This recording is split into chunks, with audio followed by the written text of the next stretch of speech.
The British High Commissioner to Sri Lanka, John Rankin, says that in the absence of a domestic process, the United Kingdom will call for an international investigation in Geneva. Rankin made this statement during an exclusive interview with Newsfirst Shamir Rasuldeen.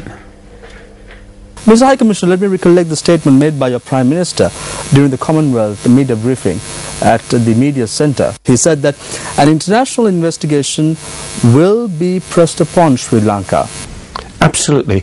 In the absence of a domestic process, the UK government at Geneva will call for an international investigation. The Sri Lankan government has reiterated that no international investigation will be allowed in the country. Mr. High Commissioner, I'm quite aware that you are well aware of this as well.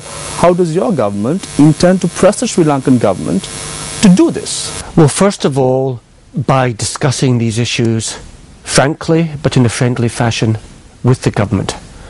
Our own experience of Northern Ireland, for example, and the experience of other countries such as Rwanda and Sierra Leone, is that having an independent investigation into these issues can actually strengthen long-term reconciliation and stability. So we start off by doing so, by having conversations, by encouraging and hoping that the government will take action.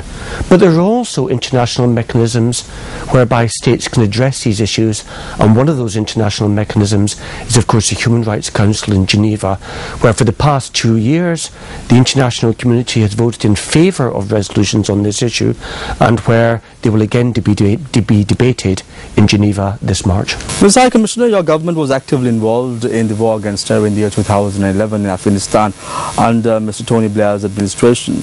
There has been many human rights violations in countries like Afghanistan since 2011. Has these cases been investigated? Yes. We take allegations of wrongdoing by our armed forces very seriously. The UK fully accepts the jurisdiction of the International Criminal Court, but we also have clear domestic procedures in this area. So just towards the end of last year, for example, a British soldier was tried and found guilty of murder for acts that soldier had carried out in Afghanistan. He was held to account for his actions.